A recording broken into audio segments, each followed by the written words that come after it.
Let's all give Dr. Kolapan a warm Benoni welcome to our family to give us and share with us the wonderful knowledge that he has.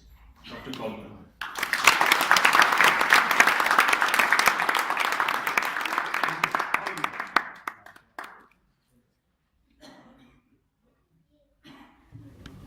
Govinda Madhava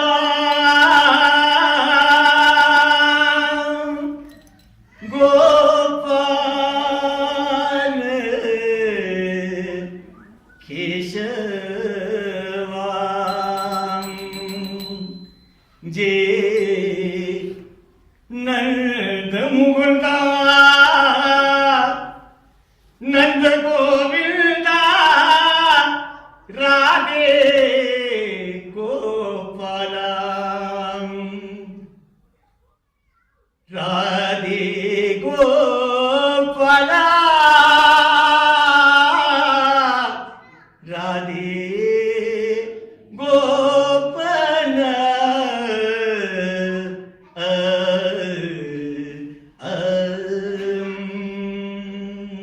Govinda Madhava Gopala Keshava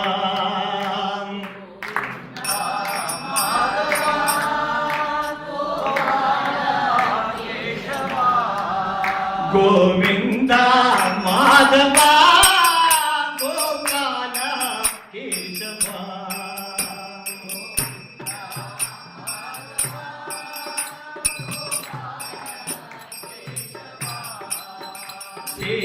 Nanda Mukunda Nanda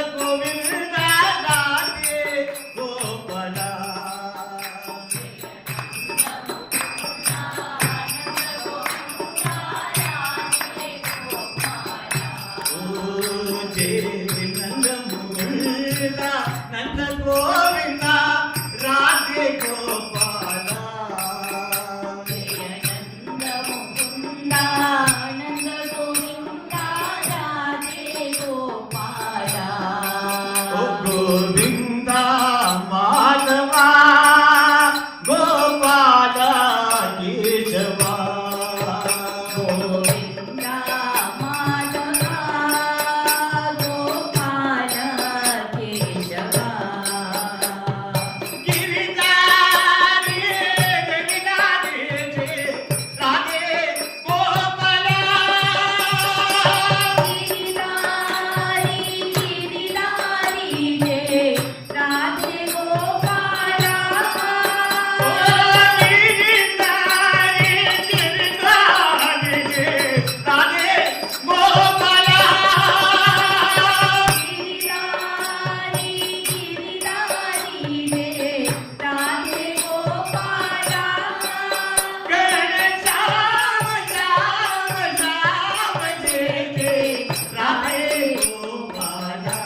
वीर्यं करवावहै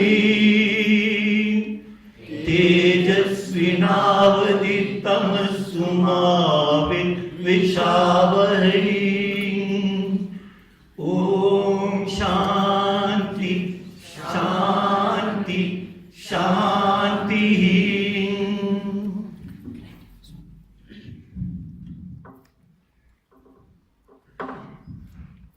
Devotees, my pranams at the holy feet of Sri Krishna Ji, our revered Guru, and all you wonderful devotees that have made some time to come and listen. In our Hindu understanding, it says that Shravanam, the ability to listen, is the most wonderful quality required for learning. If you are unable to listen, that's the only reason, or one of the most important reasons we worship Ganesh. Because wonderful big ears. If you aren't able to listen, aren't able to remember, then no point in listening. Imagine we went to school every day, whatever we were taught that day, we forgot that day. Go back the next day, start all over again, and that same day we forgot what we learned that day. That learning would become meaningless. So really, on behalf of myself and Victoria Bhajani Mandir, really want to say a very, very big thank you for asking me to come and say some words about the Gita. I don't know whether you made a mistake in first of all asking, but again, sort of like we very, very pleased. Satsangam comes from two words, Satyam and Sangam. Satyam means those people who are looking for truth. Sangam, that congregation that wants to get it. Very similar to Bhajan. Bhajana and Janma. Bhagavan, and that was people looking forward to it. So to talk about the Bhagavad Gita and not see it in its real context of Mahabharata would be truly trying to find, like when a doctor operates on somebody, trying to find what is inside the body without going from outside. Very, very, very difficult, isn't it? So we need to see something from the outside, from the whole scene. Bhagavad Gita is very much like when you look at a house, the door is much smaller than the house. Not true? The lock is much smaller than the door. But the key, which is the smallest of the lock, is able to get us into security, into that realm where we find peace, harmony, joy, tranquility, and so on. So, Bhagavad Gita being like that, the smallest part of our scripture. Mahabharata being the largest part of the scripture.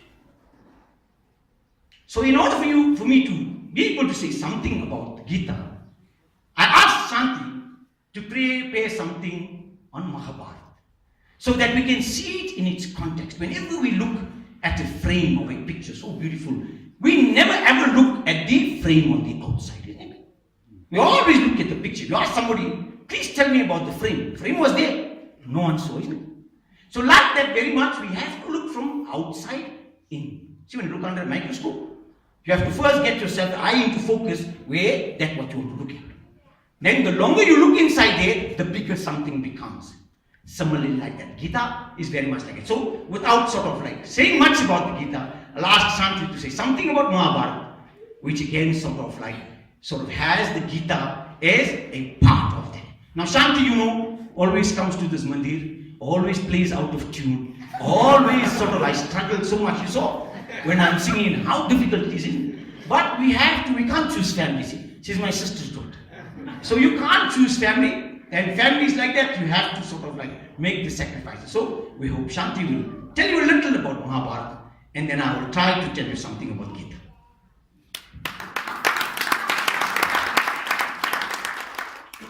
Namaste, Jai Shri Krishna.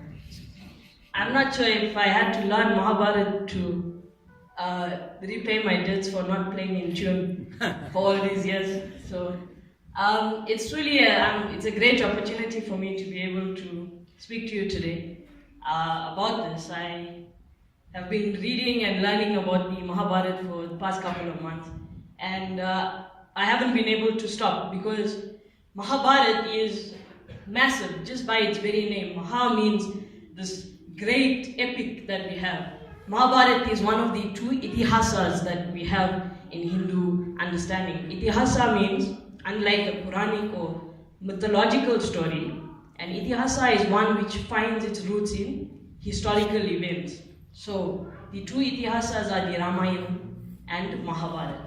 Mahabharata is so massive, as Uncle Raj said, it is made up of 110,000 verses.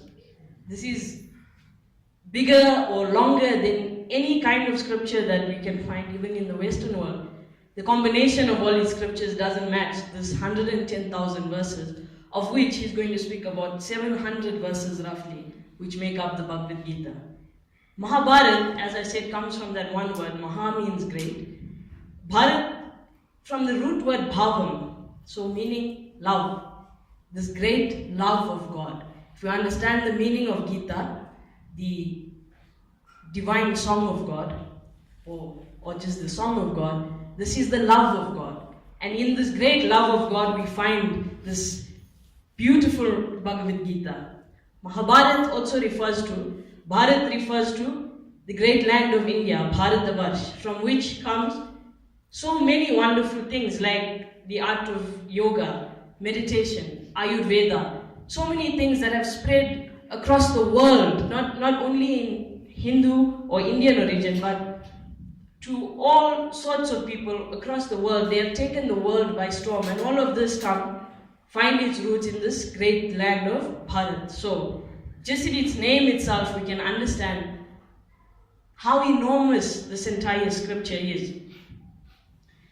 To understand the Mahabharata will take us much more time than we have, and I cannot claim to have any understanding of it.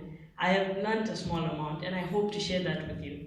We are, both of us, I'm going to speak on his behalf as well, no great scholars, we are not experts on this matter, but we are two ordinary devotees who are on this path of learning for the purpose of refinement and evolving, becoming better human beings.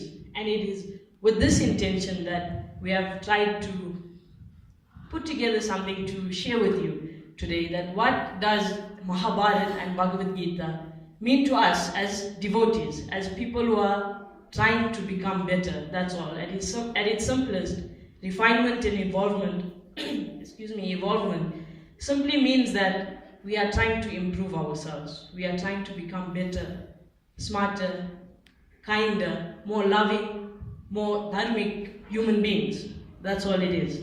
So, to give you some kind of context about the storyline of Mahabharata, it is simply a battle between two parts of a family. It finds its beginnings in the Kuru dynasty, the Kuru family, which ruled over this entire empire and made up of one half the Kauravas, one half the Pandavas. We cannot call them really halves, as the Kauravas were 100 in number and the Pandavas only 5. So the Kauravas, the sons of Dhritarashtra, and his brother's sons, the brother is Pandu, and his sons are the Pandavas. So these two groups of first cousins go through a series of events which lead eventually to this war, which forms the critical part and as well as the setting for Bhagavad Gita, the war called the Kurukshetra. And I'm going to remind Uncle Raj to speak a little bit about Kshetram and Kshetrajna when he speaks after me. That this war of Kurukshetra, the battle between these two, essentially over the capital city of the empire called Hastinapur. So this is just the basic storyline to give us an understanding of what it is. But what does this truly mean for us? The Pandavas on one side and the Kauravas on the other. There are a few main characters in this entire epic, and with great symbology.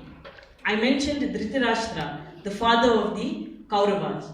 The reason is he has such important symbology, especially for us, because we are trapped much like him. Dhritarashtra's defining characteristic physically was that he was blind. He was a blind king.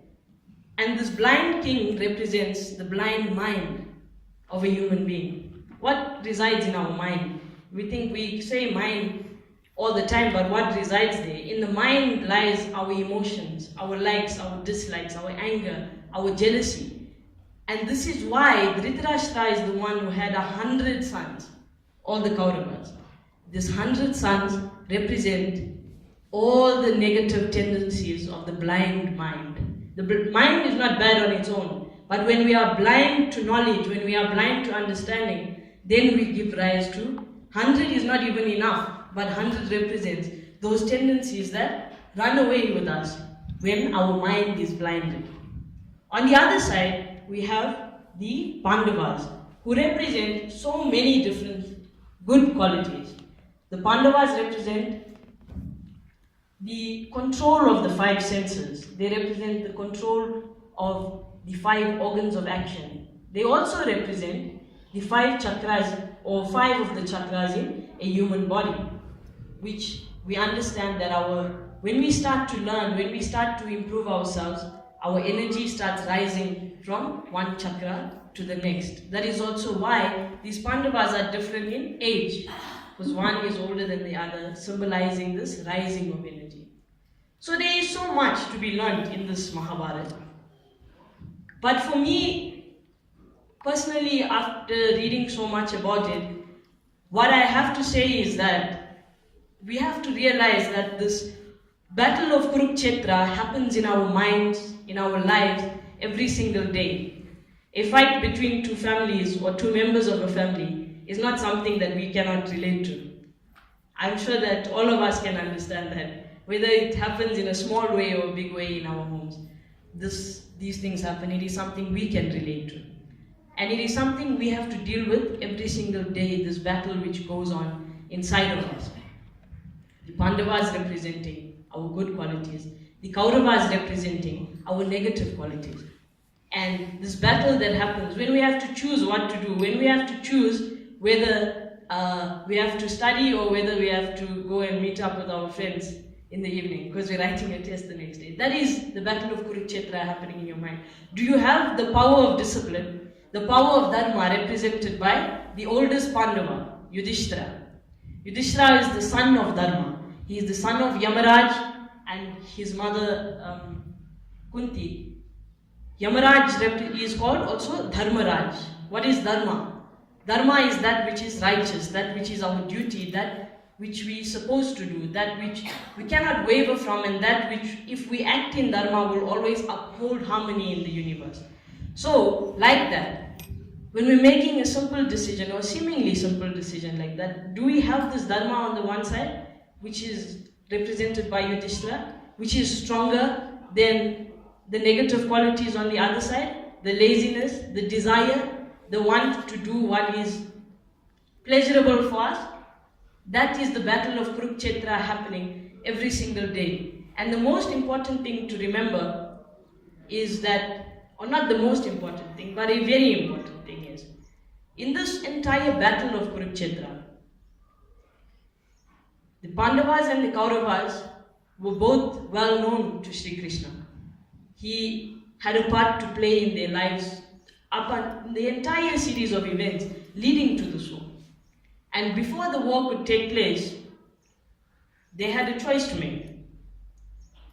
Sri Krishna said, one of you can have me, and one of you can have all of my armies to fight in this battle. So you get to choose. In quite a funny sort of story, Duryodhana ends up choosing. He goes there with his intention of choosing Sri Krishna.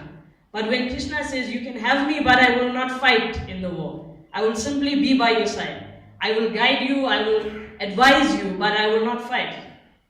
And the other side can have my army. Duryodhana changes his mind, and he says that he will have Sri Krishna's army.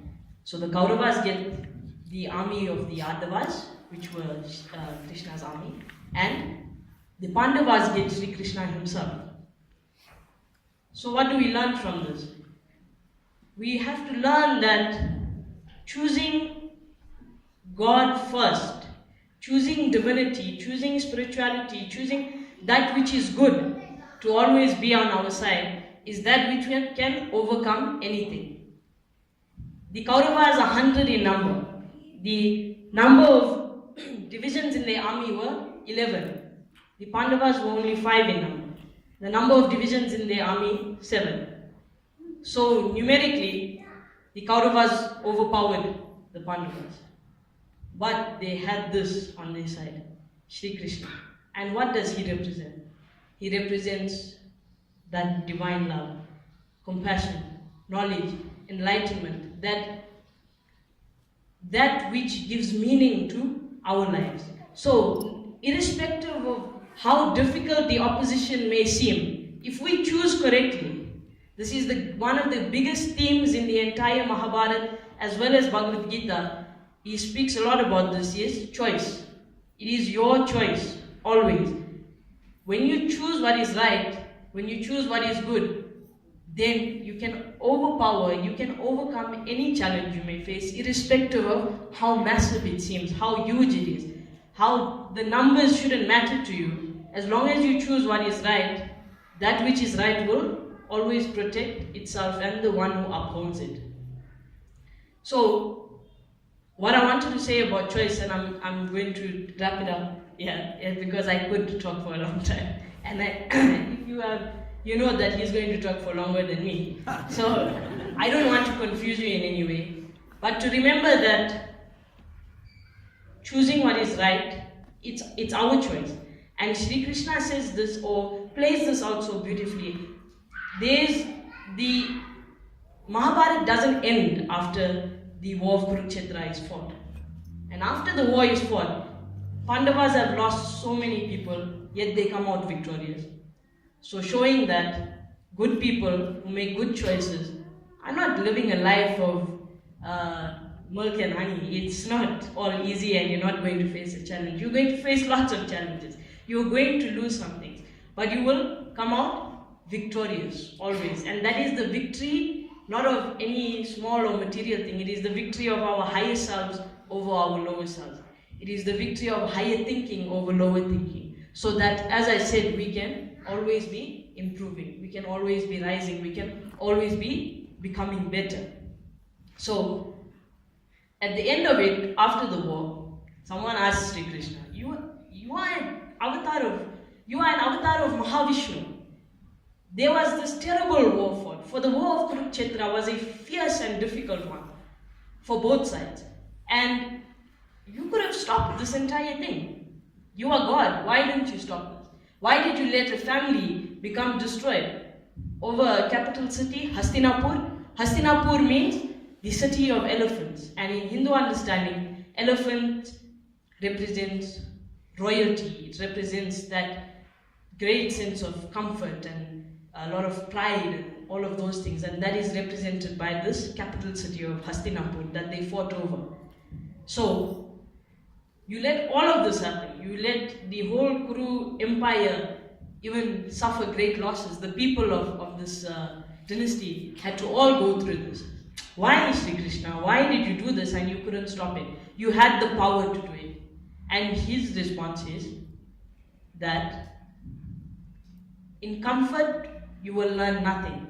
It is only in great strife that you will start to seek the truth. You will start to search for it. So, if they didn't go through any of this, they could not refine themselves. Bhima could not get rid of his sense of arrogance about his strength. Arjuna about his archery. Nakula and Sahadeva about their wisdom and great understanding of how this political system works. Yudhishthira over Dharma. Why do you have to gain or lose something about your pride about Dharma? Because Dharma doesn't mean this is right and this is wrong. Dharma means that which upholds harmony. In certain situations, this which is right, this can be right, and the next day, in a different situation, the same thing can be wrong. So, all 5 of them had to go through these different tests in order to improve themselves, in order for them to become better. So, in comfort, we learn nothing. In great strife, we will start to seek the truth. And that is how they get to the point where, just before the battle of Kurukshetra, Arjuna, who had to go through the test of faith, the test of bhakti, he loses all his will to fight this war. And he surrenders before Krishna. He says, I cannot fight this battle because on the opposing side is my grandfather, my guru, my cousins, my teacher. Everybody is there. I cannot kill these people. And it is that point that he surrenders himself completely to Sri Krishna, who then begins to offer this divine song of God called Bhagavad Gita. So the thing I wish to leave you with about the Mahabharata is that this is not something that just happened a long time ago. This is something which happens constantly in our minds. It is a battle we have to face all the time in the choices that we make. The choices are only up to us. God certainly has the power. The end of that statement is, yes, I had the power to stop any of this war from happening, but my real power was ensuring that my devotees were able to become better and reach this stage where they could eventually merge with me. That is what this great divine avatar tried to do. So we should remember that the path of spirituality is not one that is free from challenges, but it is full of choice. And it is up to us to make the right choice constantly with that Krishna on our side as the driver of our chariot. For that is all he did. He gave Arjuna advice and he drove the chariot in the war. So let us remember that and try to face each day, each choice, each decision with this in mind. And we will hopefully lead happier lives.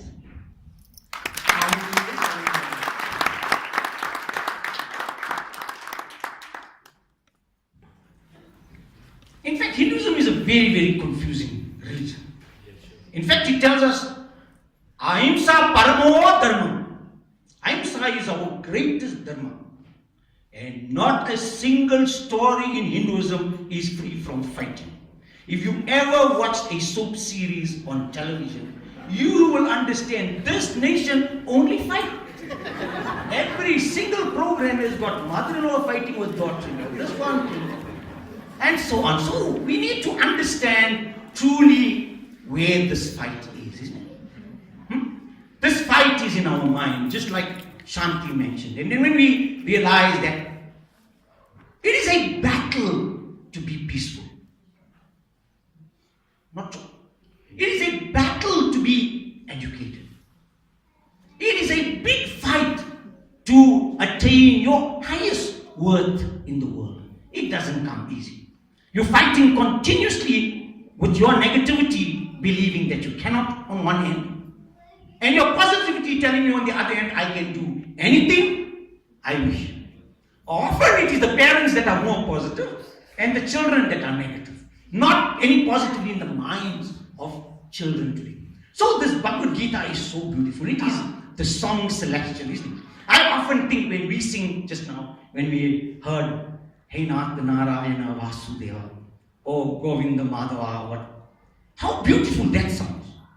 But can you imagine what it must be like when Krishna sang? Can you imagine what sweet words it must have been like to Arjuna to listen to this in the middle of this battlefield? Right there looking at all the things that he associated with the body. Now the crux of Bhagavad Gita is that Bhagavad Gita is the seed of all knowledge. If we want to look at our scriptures and look at the Vedas is our big tree, with Mahabharata as the fruit, then the seed inside the fruit, which is the smallest part of that entire tree, is Bhagavad Gita.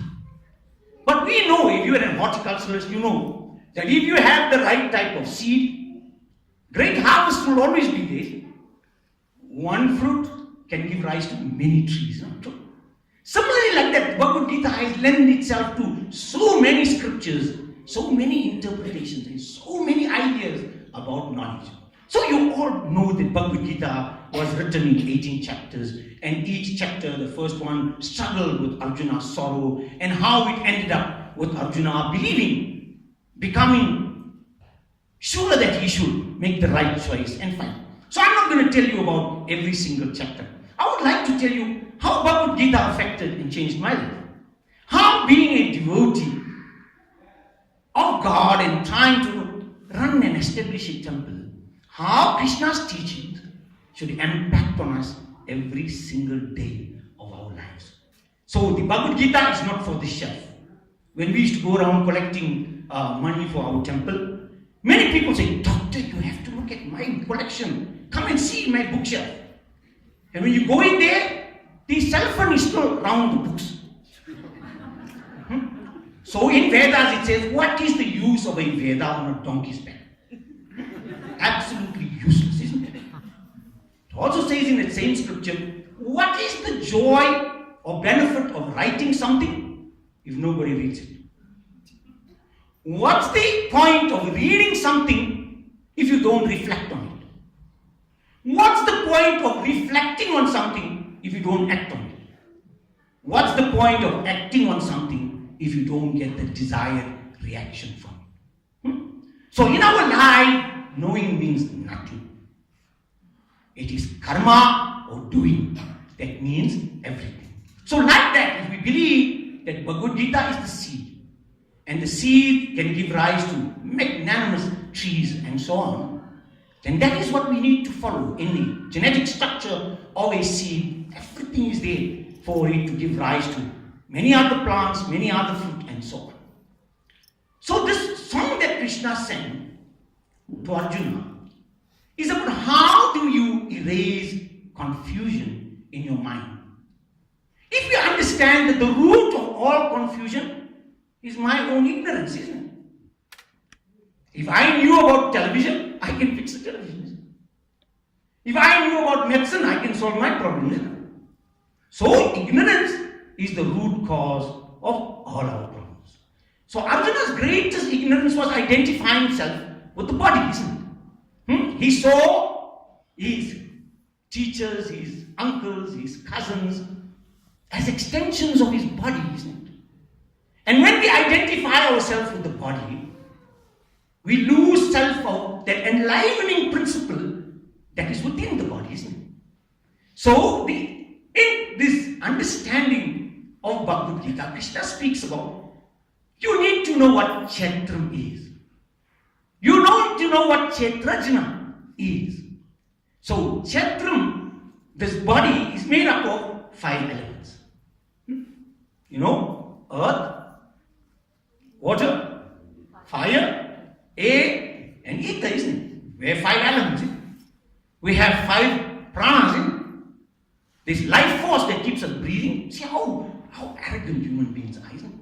We all sit here and we think this is my body, isn't it? Not true.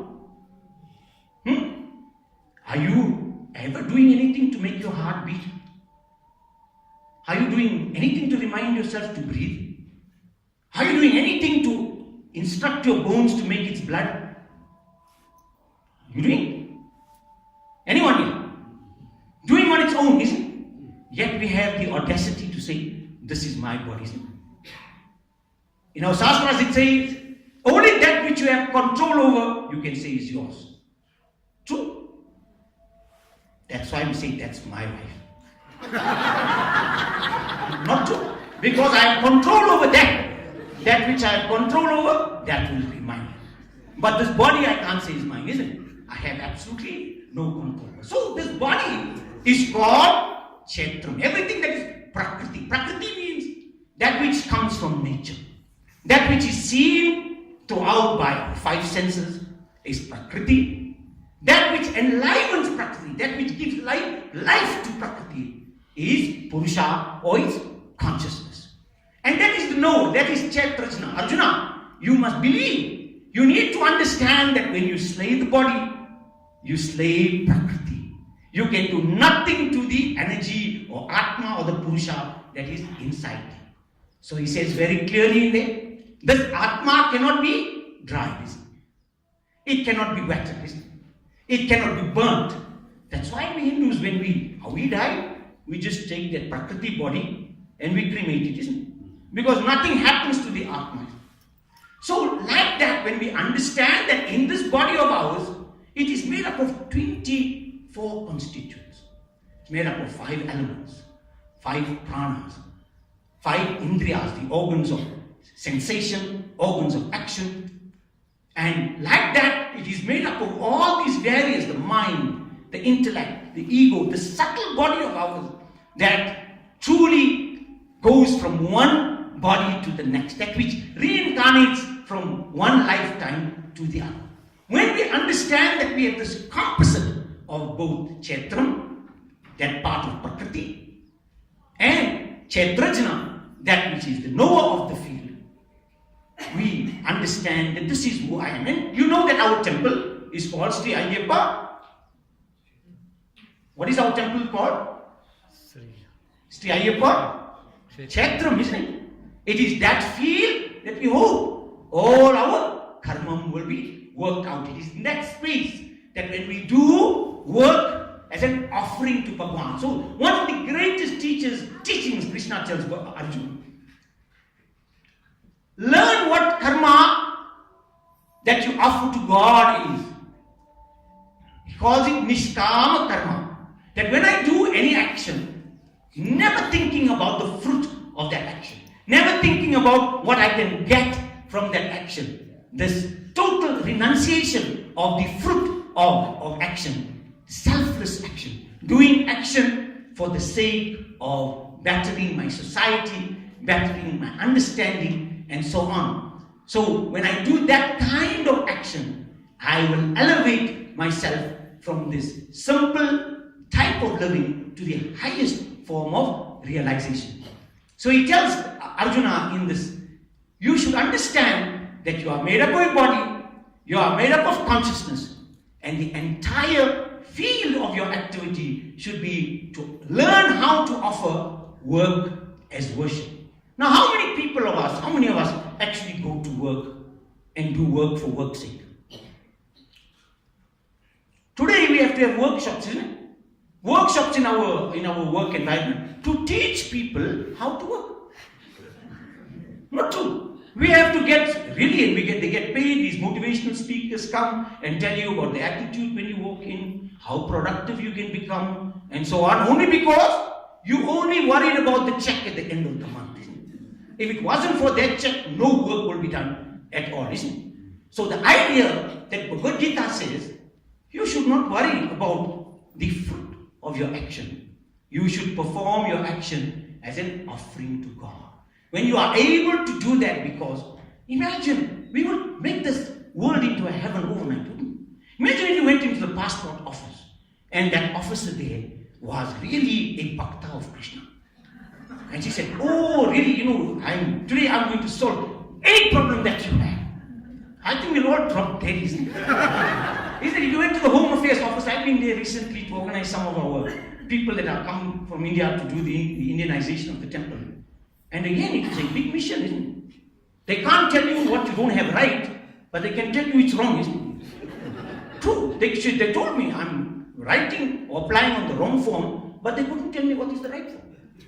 So these are some of the things, our daily practical lessons that is in Gita. Gita is not a book for intellectualizing, isn't it? And one of our terrible things about our Hindu people is that on a Sunday afternoon, when we got one or two drinks in us, then we're talking spiritual things. Then we sing in bhajan. Under normal circumstances, when I'm in a normal frame of mind, I can't sing. No, Govinda doesn't want to come out of my mouth. But as soon as I have one or two drinks in me, all the beautiful bhajan is coming out. Even if I can't play, I'm playing. Like that, we need to get away from believing that talking about something elevates us. It is only action. It is only karma that tells us to do that. Now how many of you have been to our temple in Pretoria, State Budget? Many. Have you seen the 18 steps there? Have you asked why there's 18 steps? Have you? Yes, and why are there 18 steps? So, Jaya in Sanskrit means victory, isn't it?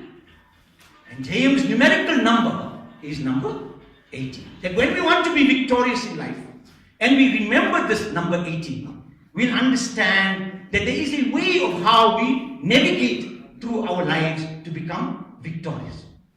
So the 18 steps, there are 18 chapters in Bhagavad Gita. Kurukshetra war was for over 18 days. Mother Shakti has 18 different weapons in her hand. There are 18 different qualities of siddhas that we need to have. But most important, 18 parvas in Mahabharata. There's 18 sections in them. That the Gita is just one part. And there's a Gita after the Mahabharata called Anugita. And again, this speaks about what happened after Krishna, after the war actually sort of takes place. So the 18 steps at our temple represents this degam, this body. The first 5 represent the 5 senses. The next 8 represent the mind. And in our mind, like Shanti mentioned, we have our feelings, our emotions. And these are kama, krodha, lobham, mada, moha, matsarya, asuya and dambha, isn't it? It is anger, greed, hatred, conceit, jealousy, avarice, inability to see the good that others do. This is one of the qualities that I love of what Krishna teaches us, isn't it? Not only are we not able to do good in our lives, true? We aren't able to see the good that others do. How blind? Dhritarashtra was blind, isn't it? But how blind do you think we are that can see, that can't even see the good that others do? There's a beautiful saying, isn't it? There's none as blind as those who refuse to see, isn't it? So like that in our lives, these 8 ragas, the kama, krodha, lobham, these 8 bad qualities that we need to get rid of, isn't it? When we get rid of 8 bad qualities, we know from a scientific principle that once we get rid of 8 things or 8, we make space in our mind. Science tells us nothing can exist in a vacuum, isn't it? So we need to fill that space with 8 great things, isn't it? And we just did Varalakshmi Puja recently. Ashtalakshmi, isn't it? Sri Devi, Bhudevi, Saraswati, Kriti, Priti, Shakti, Drishti, Pushti, Ashtalakshmi. We must fill that hole that is made up in our mind by getting rid of these 8 bad qualities. Fill it up with 8 great qualities. The next 3 represent, and this Krishna speaks about so beautifully in the Bhagavad Gita, isn't it? He says there are 3 types of qualities of Mother Nature. There is the quality of goodness, there's the quality of passion, and the quality of ignorance. Symbolized by these 3 gunas called sattva, rajas, and tamas. A guna has got a beautiful name. It means a rope, right? See, when you want to make a strong rope, isn't it? We will take the rope, 3 strands of the rope, and we will plait it together, isn't it? All in single has got 1 strand. When we plait them together, they have another tensile strength, isn't it? So like that, these gunas, sattva, rajas and tamas, is in each one of us, in different components of different parts. In somebody who is very good, they might have a great sort of element of sattva in them. Some who is like passionate about activity, they're like on the rocking horse. See, the rocking horse just rocks, but going nowhere, See, like that. Some people are like that. You see them busy, they doing a lot of things, but at the end, nothing gets done, isn't it? So, rajasic quality is very much like that. That you are moving to and fro, but you never get anywhere. And the last, the tamasic quality that we have, the ignorance, the inertness, the things that make us so just that couch potato guy. That guy whose wife says, I just wish we could just get up a little and do something. Huh? Don't you hear that wife saying? Then once he starts doing, she's upset with it. Now she's unhappy because he's now doing so many things, but like she knows, nothing is getting done. So lastly, she says, I pray, Bhagavan, please give him some direction. Where this action goes, push him in some way. Let him go into that direction of sattva, isn't it? So lastly, we need to transcend this quality of sattva to reach a stage called turiya, isn't it? Oh, gunatita, I'm not even bound by these 3 stems of these sattva, rajas and tamas. So Krishna speaks about this and says in everything there is. But most important, let me tell you about the type of devotees that come. He says there are 4 types of devotees mainly. It's not true. He says the first one comes because there's a problem. He's in distress.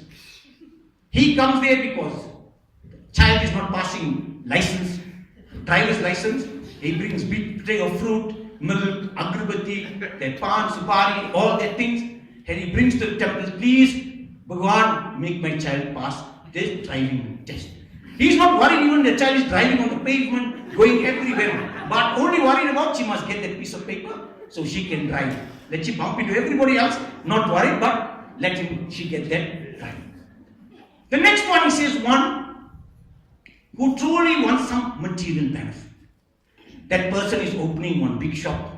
He is opening something. You see, everybody, people are very religious. You go to every shopkeeper's sort of like shop, you'll see, big Lakshmi. He always says you are the first customer, isn't even late in night. You know, he went to India, see, please buy, you have to buy this. You are the first customer. So like that, when we want something, another type of devotee will go to Bhagavan. He will say, no, I need this, I'm opening this shop, I'm going to study medicine or whatever, please you give me that success. The next type is the one that truly wants to gain in education. He wants to gain in spiritual education. But he doesn't want to gain or do it with the idea of transmitting or making others rise with him. See, we can do things in our lives that we rise. But the best is we do things that everybody rises with us, isn't it? How nice is it? Because imagine if I'm staying in a place where my neighbor is suffering. Eventually I will also suffer, isn't it? Not true. If I continuously elevate myself, my neighbor is going to become jealous of me. My neighbor will start asking me for things. Rather let me pray for my neighbors coming up, then I am safe. It's not true. And not true. If I pray, Bhagwan, please help all my neighbors around me, let them come up, I don't have to, isn't it? I am safe. So like that, the third type goes in. But the last type, he says, Arjuna, this is the type that is most dearest to you. The one who just comes, praises, sings my glory for the greatness of me, myself. Not asking for a single thing in return. So it is those bhaktas that do all the wonderful things, never ask for anything in return. Says, Bhagavan, you have given me everything already. You have given me this wonderful birth, human birth, where we can realize you, we can think about you, we can sing your glories, and so on. You see how human beings are. Human beings can share everything that they have, isn't it? Human beings share their food, isn't it? See, animals, they will eat first. Once they have had their fill, you can come and eat. Scavengers will come, then the hyenas will come and take that one.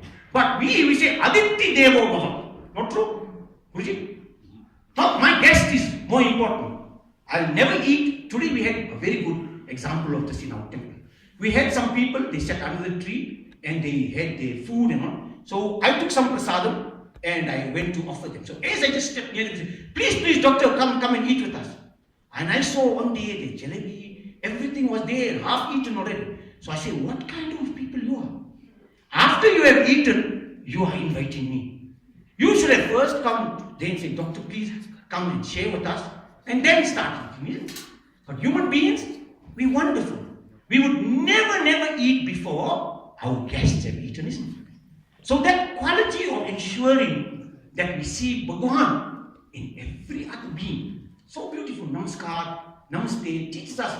We create the divine in that person or the other person that I am speaking to. Like the Tamil word called Vanakkam. You've heard that everywhere. Vanakkam comes from a word called Vanangu, which means to worship, which means to praise the divine inside them. So he teaches Krishna that this is the 4 types of devotees, and from them, this 4th one is the one that is dearest to me, who does action just for the sake of doing it.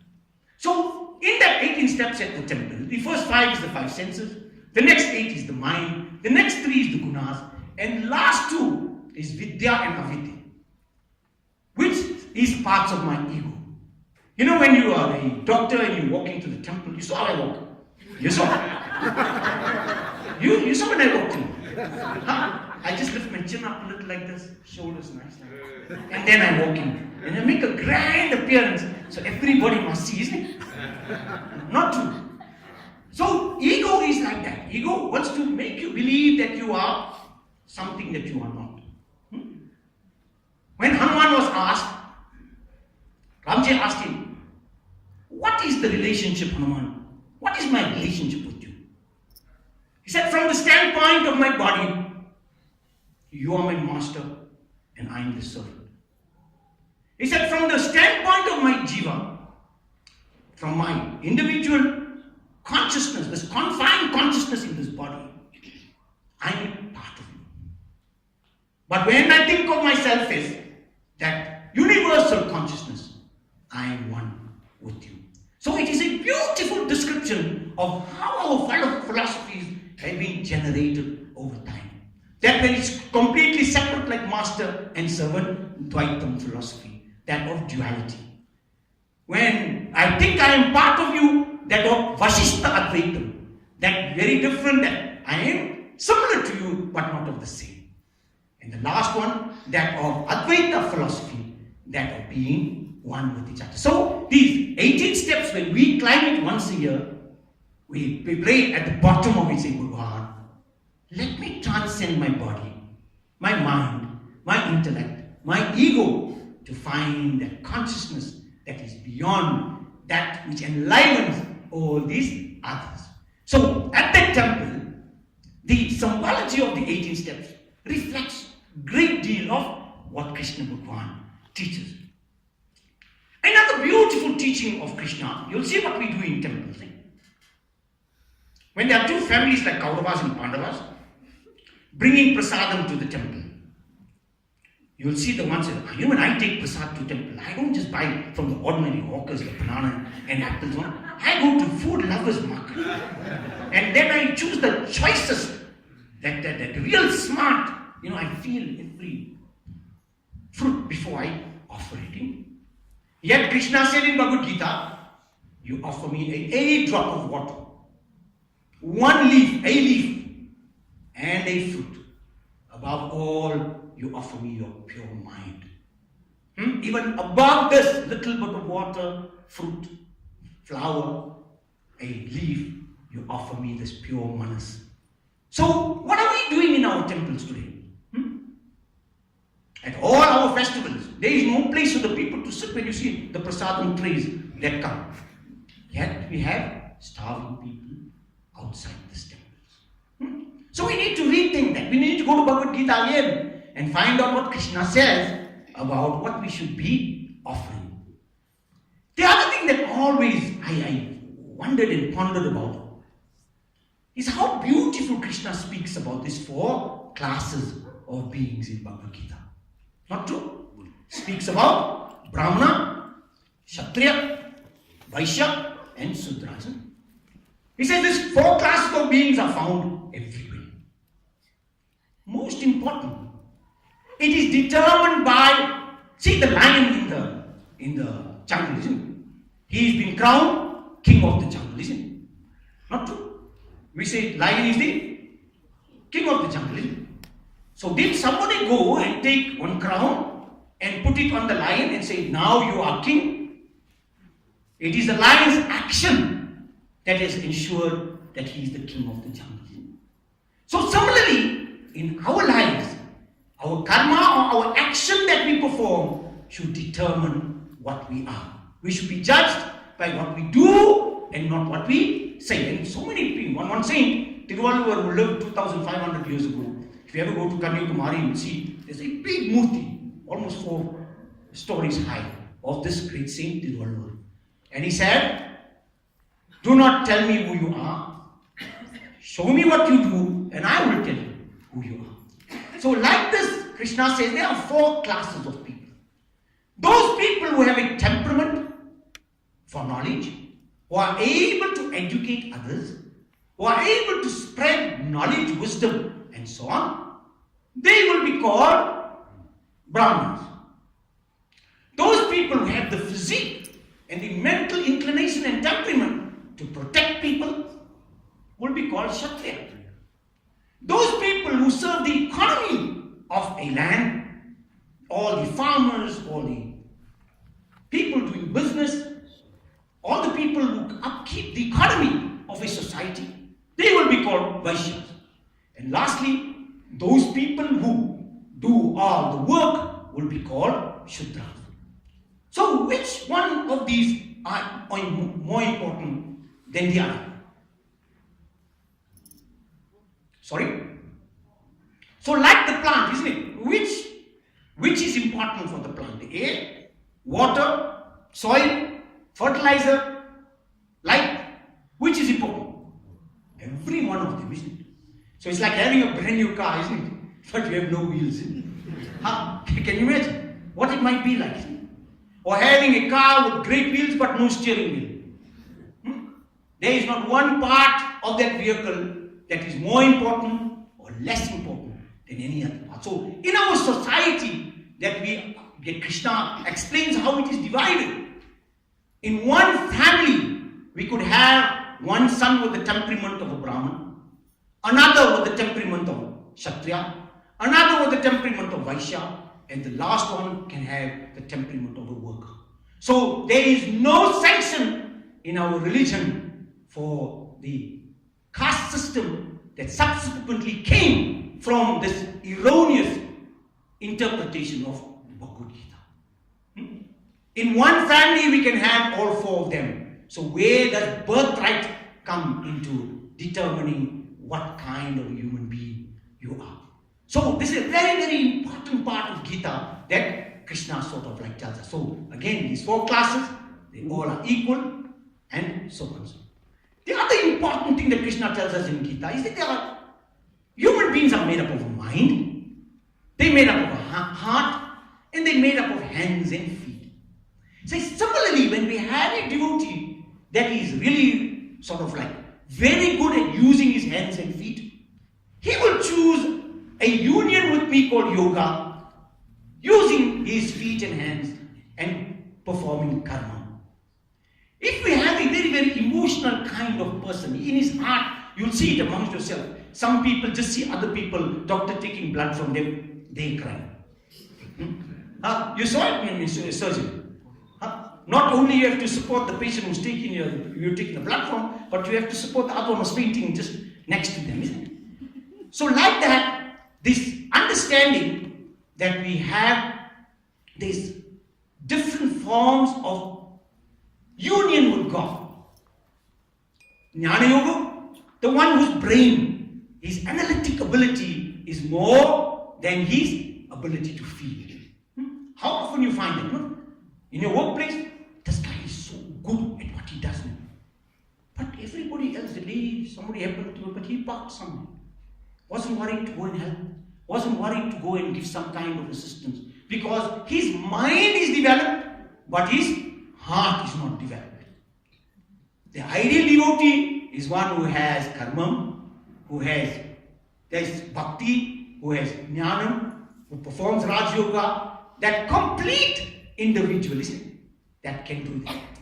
So, like that, this teaching in Bhagavad Gita is so beautiful. Time's up. So, it is so beautiful that everything that we do can be related to this beautiful song that Krishna sang. Lastly, there were three people that listened to Bhagavad Gita. Not true? It was Dhritarashtra, Sanjaya, and Arjuna. Not true? So, these three people listened to Bhagavad Gita. But all three of them had totally different experiences. Dhritarashtra listened to it and he was unmoved. He had no impression on him whatsoever about this great teaching. Sanjaya, he was in rapturous sort of enjoyment from listening to this glorious sort of message of the sung by Bhagavan, isn't it?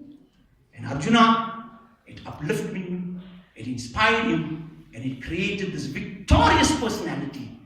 So how is it possible that three people listening to the same thing can have three different experiences? It is like you when you go home today, many of us say, that doctor spoke a lot of nonsense. Some will say, oh, yes, he's really smart. Just look at his dressing. And others will go home saying, oh, it made very much sense. A lot of things That's right. So life is like that. The entire Bhagavad Gita is about a compendium of psychology. We studied so many different theories of psychology in medicine. Freud, Jung, all these beautiful psychologists.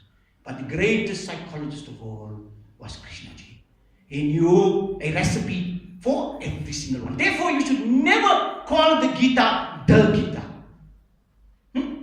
You should always say it is my Gita, your Gita, their Gita, because every single one of us will drink from this perennial fountain of knowledge and get what we want from it. So what you might get from it will be very different what I get from it. So this Gita should always be determined by your interpretation and mine. Finally, Krishna tells Arjuna, your entire philosophy in life, Arjuna, is determined by your psychology. That when we are depressed, don't expect a depressed person to have a great philosophy about life. Don't expect an anxious person to have a great philosophy of life. Therefore, he says, Satya Vyachya Parijyama, to abandon all these dharmas, all these philosophies, all these religions, and take up and surrender to me. Preaches Saranagati, total surrender to that which you know. You know Chaitrajna. You know the consciousness that permeates, pervades, penetrates through this entire universe. Surrender to that, because that is who I am. Jai Shri Krishna. I hope that you have sort of shared some of the things that I